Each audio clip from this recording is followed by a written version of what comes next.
E aí, vamos gravar? Menina, e essa roupa aí? Onde tá a roupa de Natal?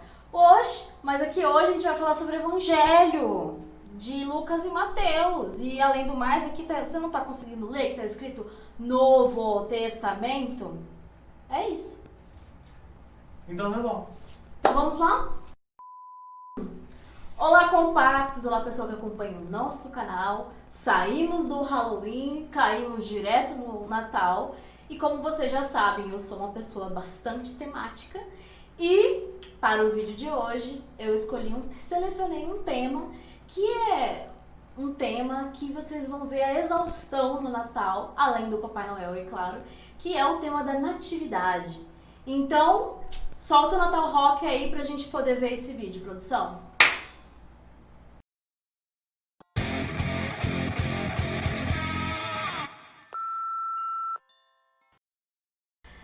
Bom, mas o que é a natividade, né? Nesse vídeo nós vamos falar um pouquinho sobre a natividade.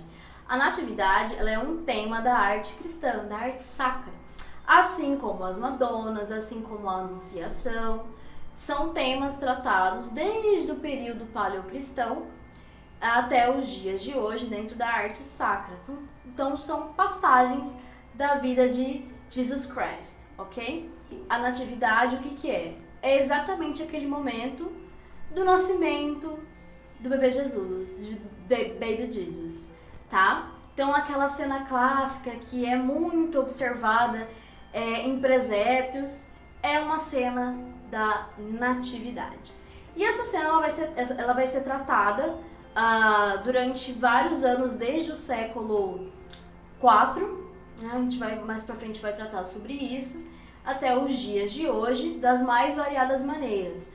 Em retábulos de madeira, em afrescos, em telas, pinturas a óleo e até esculturas, que é o caso do presépio, que eu vou falar mais para frente.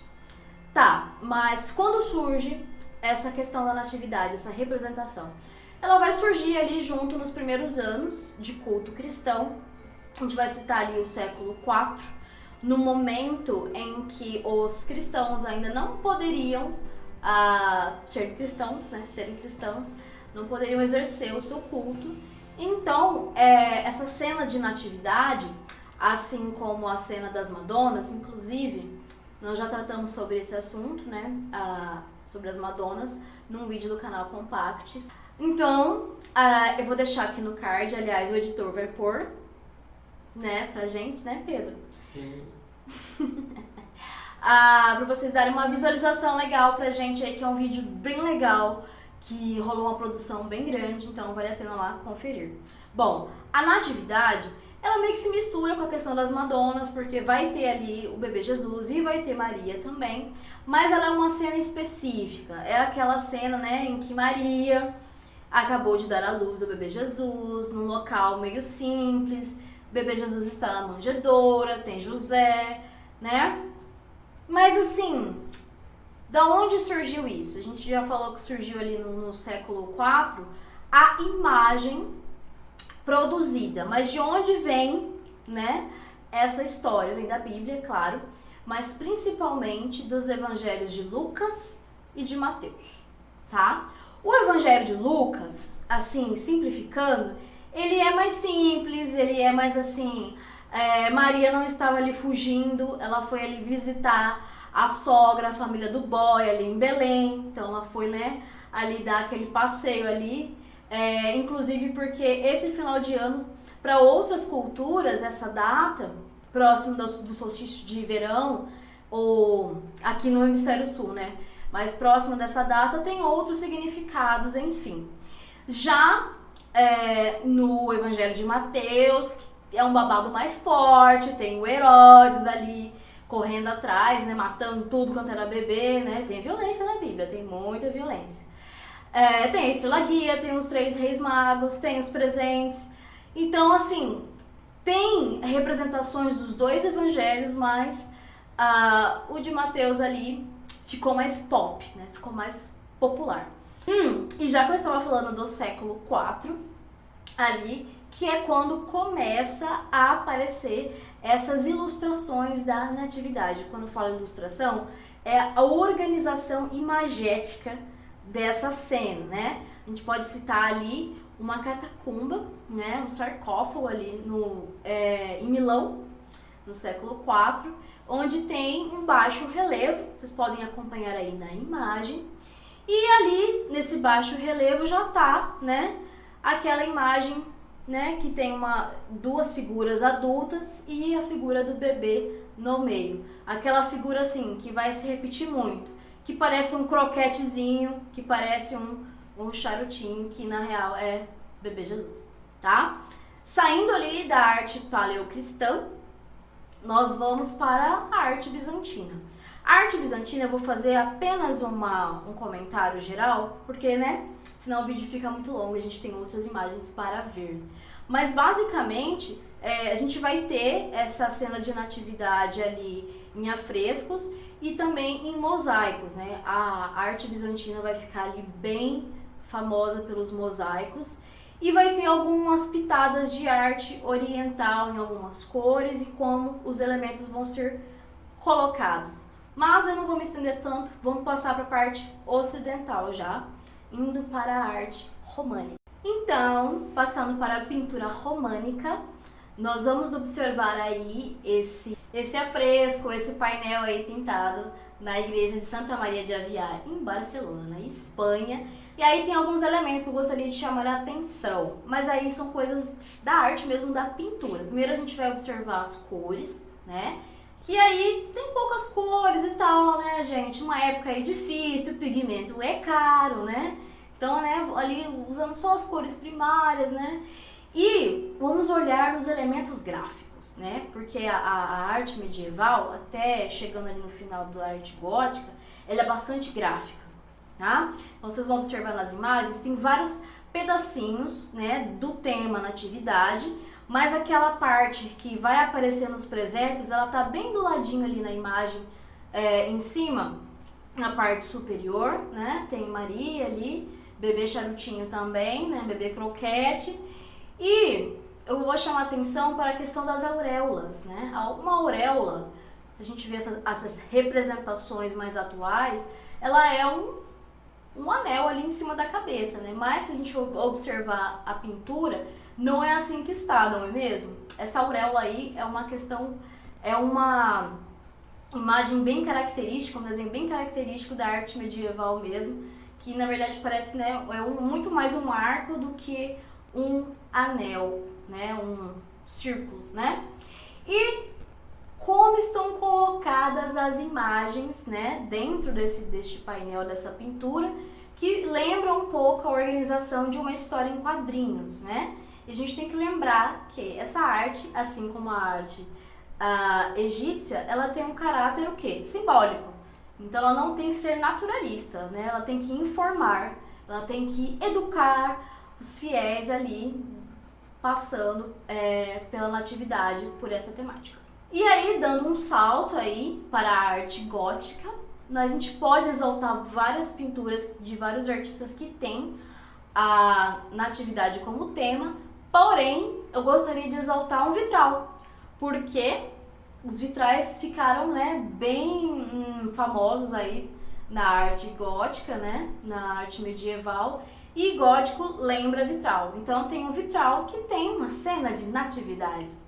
E essa cena de natividade, ela é bem interessante, porque vocês vão observar, não só nessa imagem, mas em outras imagens, que os produtores, os artistas, eles não vão colocar as roupas, alguns elementos de acordo com a história original, aquela lá, né, no Oriente Médio.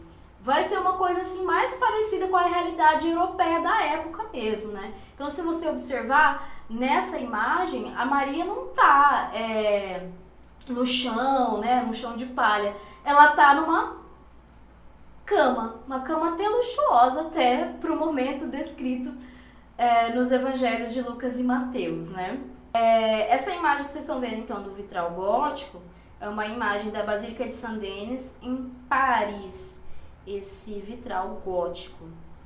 Então, saindo aí do gótico, quase entrando no Renascimento, nós temos Giotto, que foi um pintor e arquiteto italiano que é considerado um dos precursores do Renascimento. Por quê? Ele vai trazer em suas obras um pouquinho de perspectiva. O que é perspectiva, né? É aquela noção de você saber, né, a questão do ambiente, o que está à frente, o que está atrás. Então o Giotto vai começar a trazer um pouco de naturalidade para as imagens, mas também nem tanto, porque se a gente observar essa cena aí de natividade do Giotto, a gente pode observar que o tema ele é repetido dentro da imagem, porque tem duas Marias e tem dois Baby Jesus aí na imagem, né? Então, assim, ele dá um pouco de profundidade para a imagem, mas ainda repete a questão, mas bem pouquinho ali, a questão da divisão das imagens, como se fosse uma história em quadrinhos. E é claro que a gente não pode esquecer de observar as cores da arte sacra, as cores da arte cristã que estão aí presentes, que é o dourado, né, que significa ali a santidade, a elevação espiritual daquelas pessoas representadas, e a cor azul, que é uma cor relacionada bastante à figura de Maria. Então tá aí presente, né? Se vocês quiserem saber mais assim sobre as cores que o Giotto usa nas obras, vale a pena assistir Judas da Lady Gaga, tá? Lady Gaga estudou a história da arte e pegou ali um pouco das cores do Giotto para o clipe Judas, tá? Tem alguns elementos gráficos aí que eu gostaria de observar nessa imagem do Giotto, né, da natividade, que ainda nós temos auréolas, ainda bem medievais, e eu gostaria de lembrar ali a questão do bebê feio, né, que não aparece só nas obras do Giotto, né, que sempre parece um croquetezinho, ou então quando tá mais próximo ali, é um bebê assim, esquisito, né. São bebês que também aparecem nas obras das Madonas, né? Porque, né? Representações de Jesus. E isso daí tem um porquê simbólico, né? Se você for lá pesquisar no Google Imagens bebês feios da Idade Média ou bebês feios da Renascença, você vai ver uma cerca de imagens aí de bebês muito feios, né? Representados em pinturas que nem são tão feias assim. O que será que acontecia? Será que esses artistas, esses pintores não sabiam representar? Não, na verdade tem uma explicação simbólica, né? Acreditava-se que Jesus nasceu perfeito, 100% perfeito, um ser humano completo. Então isso foi traduzido imageticamente, né? Foi traduzido para as imagens nesses bebês feios que vocês podem acompanhar aí nas imagens, né, que é uma mistura assim de bebê meio desproporcional com cara de velho, né, uma coisa assim, vibe Benjamin Button, mas tem essa explicação simbólica aí. E se vocês quiserem saber mais, aqui na descrição do vídeo eu vou deixar para vocês um link do canal História e Tu, né, que fala um pouco desses bebês bizarros, tá? Então, saindo desse precursor do Renascimento, que foi Giotto, caindo ali no Renascimento mesmo, nós temos uma obra de Sandro Botticelli chamada Natividade Mística. Tá? O Botticelli representou a Natividade mais de uma vez, né? E uma das vezes que ele representou esse tema foi aí nessa obra Natividade Mística, aí do século XVI.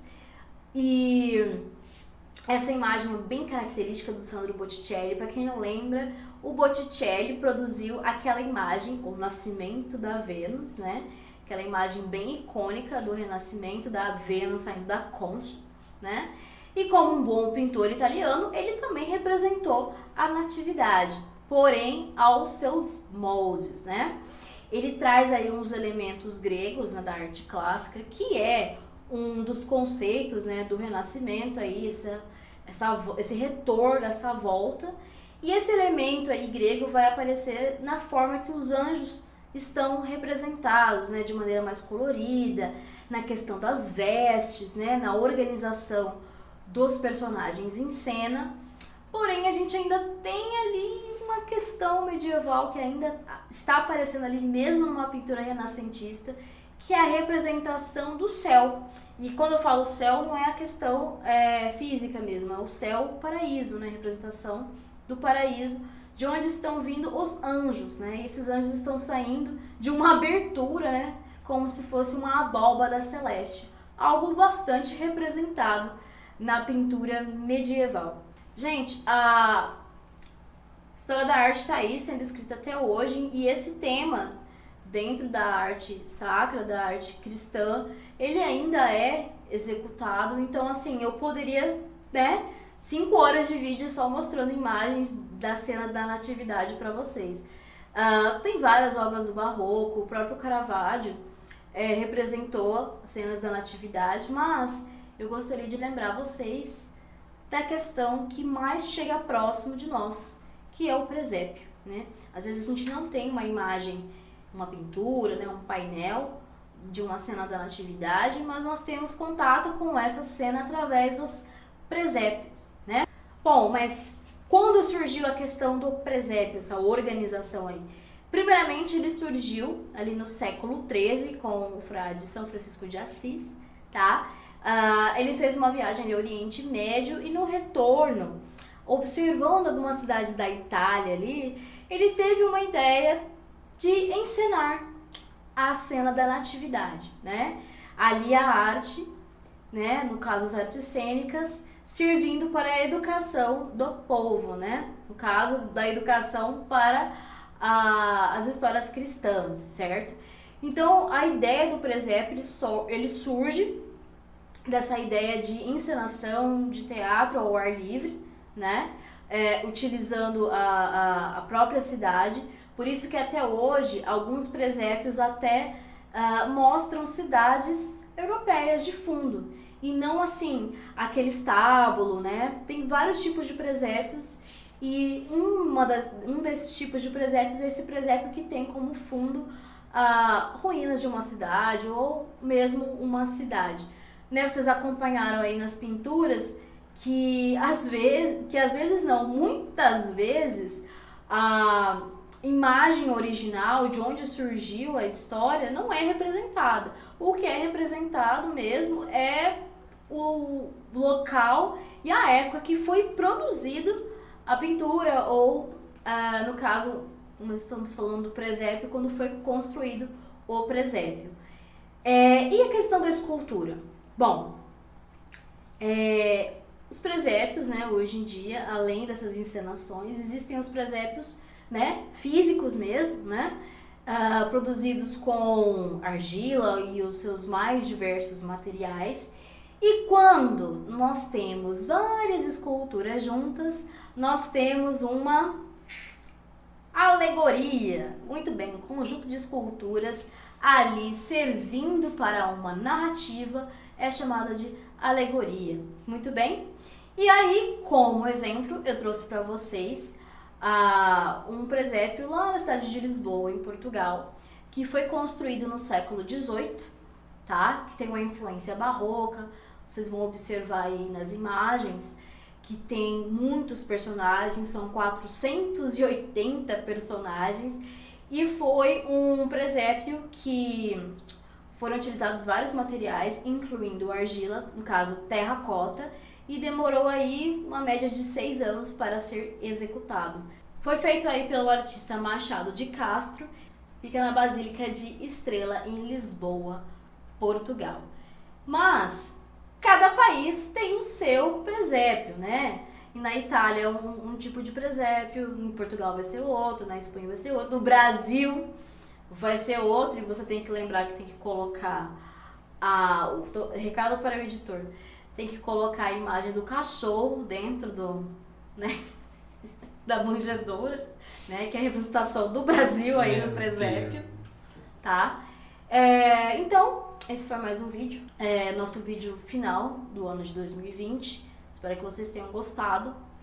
Feliz Hanukkah, feliz aniversário Mitra, Horus e Jesus. E até a próxima.